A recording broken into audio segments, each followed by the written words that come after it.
এই বছর ইন্ডিপেন্ডেন্স ডেতেও প্রত্যেকবারের মতো আমি আমার বাড়ির বাইরেটা বেশ সুন্দর করে সাজিয়েছিলাম।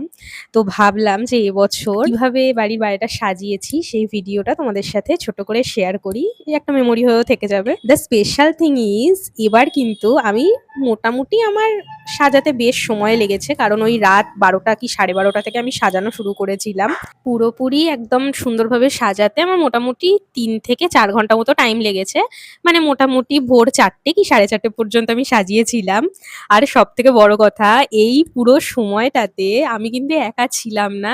লুচি আর আমার মিছরি দুজনে মিলে আমাকে পুরোপুরি সাথ দিয়েছে। মানে সবাই বাড়িতে ঘুমিয়ে পড়েছে। আমি একা জেগে, জেগে সাজাচ্ছি। আর লুচি আর মিছু দুজনে আমার সাথে জেগেছিল। তবে লুচির ভিডিওটা সবথেকে বেশি আছে এখানে। মানে লুচির ভিডিওই আছে, কারণ লুচি আমার পায়ে ঘুরে বেড়াচ্ছিল সমানে। যতক্ষণ আমি কাজ করেছি ও আমার কাছেই বসেছিল। কিন্তু আমার মিছু মানে মিছরি, আমার আরেকজন যিনি অরেঞ্জ ক্যাট, তিনি দূর থেকে মানে কখনো আলমারির মাথা থেকে, কখনো আমার প্রিন্টারের ওপর বসে বসে আমার কাজগুলো লক্ষ্য করছিলেন। সেই জন্য মিছুর ভিডিওটা আলাদা করে নেওয়া হয়নি, কারণ তখন সাজানোতে এত ব্যস্ত ছিলাম, তার উপর রাতও হয়ে গেছিল।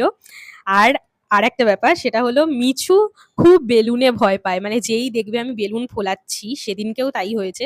বেলুন যেই ফোলানো শুরু করলাম, ও সোজা দৌড়ে ছাদে চলে গেল। তারপর নিজে কোথায় গিয়ে ঘুমিয়ে পড়েছে আমি আর জানি না। আমি আর ওনাকে দেখতে পেলাম না। কিন্তু লুচি হচ্ছে মানে খুব সাহসী একটা মেয়ে। ও কোনো কিছুতে ভয় পায় না। যতক্ষণ আমি সাজিয়েছি, আমি বেলুন ফোলাচ্ছি, বেলুনগুলো ছুঁড়ে ছুঁড়ে রাখছি মাটিতে, ওর কোনো ভয় নেই। ও চুপ করে বেলুন ফোলানো দেখছে আর ব্যাপারটাকে খুব এনজয় করছে। আর মিছু কেন জানি না বেলুন দেখলে প্রচন্ড ভয় পায়। আমার জন্মদিনের দিনও এই সেম ঘটনা ঘটেছিল। মানে লুচি বসে বসে বেলুন ফোলানো দেখছে, কিন্তু যেই বেলুন ফোলানো স্টার্ট হয়েছে তখন আর মিছুকে খুঁজে পাওয়া যাচ্ছে না, কোথায় গেল।